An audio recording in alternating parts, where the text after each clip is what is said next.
আমরা তো শ্রাবণ মাসে জল ঢালি। কিন্তু শ্রাবণ মাসে জল ঢালার কারণটা কি? আমরা কি সবাই জানি? হ্যাঁ, অনেকে জানে, অনেকে জানে না।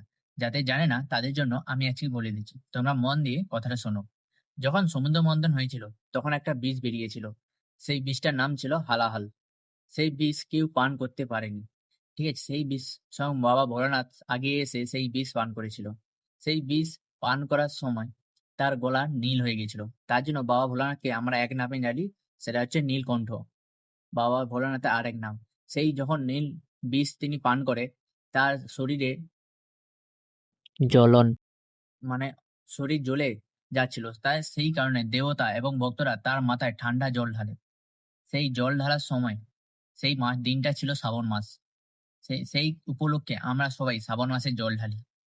ঠিক আছে? আর বাবা ভোলানাথ যাতে যেতে যেতে সবাই বলে যাও একবার, জয় বাবা ভোলানাথ। আর এই শ্রাবণ মাসে আমাদের ২০২৬ শ্রাবণ মাসে স্বয়ং আমাদের মুখ্যমন্ত্রী শুভেন্দু অধিকারী এবছর শ্রাবণ মাসে প্রচুর পরিমাণে যারা ভক্তরা জল ঢালতে যাবে তাদের জন্য অনেক সুবিধাও করেছে। যারা যাবে তারা সবাই দেখতে পাবে। কোনো অসুবিধা নেই। যখন যাবে তখন তোমরা সবাই দেখতে পাবে। গোটা রাস্তা জুড়ে লাইট।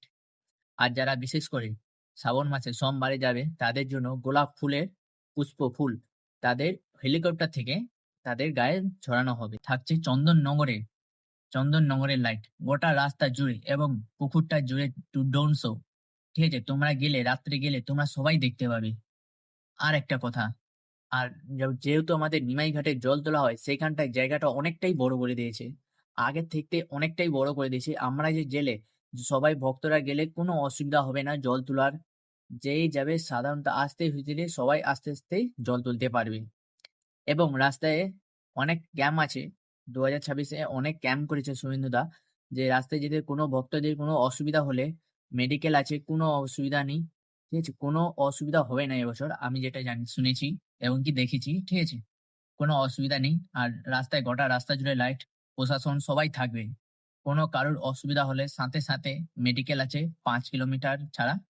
তোমরা সবাই চিকিৎসা করতে পারবে। কোনো অসুবিধা হলে জানো যেতে অনেকেই অসুবিধা হয়। কোনো অসুবিধা হবে না। কোনো অসুবিধা হলে সাথে চেম্বার আছে, তুমি রেস্ট করতে পারো, ক্যাম্প আছে, তুমি বসে থাকতে পারো। ঠিক আছে? কোনো অসুবিধা হবে না। আর সামনেই আছে আমাদের রথযাত্রা। এই মাসে ২৯ তারিখ মানে বৃহস্পতিবার। সামনেই সবাইকে রথযাত্রার শুভকামনা রইল। আর যারা জানতে না এই শ্রাবণ মাসে জল ঢালার কারণটা কি তোমরা সবাই শুনলে। বাবা ভোলানাথ বিষ পান করার জন্য তার গায়ে আগুনে ভাবে গরম তাপ হয়েছিল, তার জন্য মাথায় জল ঢালা হয়েছিল। সব ভক্ত ঠান্ডা জল ঢালা হয়েছে। সেই সময়টাই ছিল শ্রাবণ মাস। এই শ্রাবণ মাসের জন্যই বাবা ভোলানাথকে সবাই জল ঢালতো। তাই সেই উপলক্ষে জুড়ে আমাদেরও সবাই জল ঢালি বাবা ভোলানাথকে। যে যার মনের ইচ্ছা, যে যার মনের কামনা নিয়ে আমরা বাবা ভোলানাথকে জানাই। বাবা ভোলানাথ সেই মনের কামনা আমাদের পূরণ করে। তো সবাইকে রাধে রাধে, হর হর মহাদেব। কমেন্টে যেতে যেতে একবার কমেন্টে বলে যাবে হর হর মহাদেব। আমার কথায় কোনো যদি ভুল থাকে ক্ষমা করে দিও।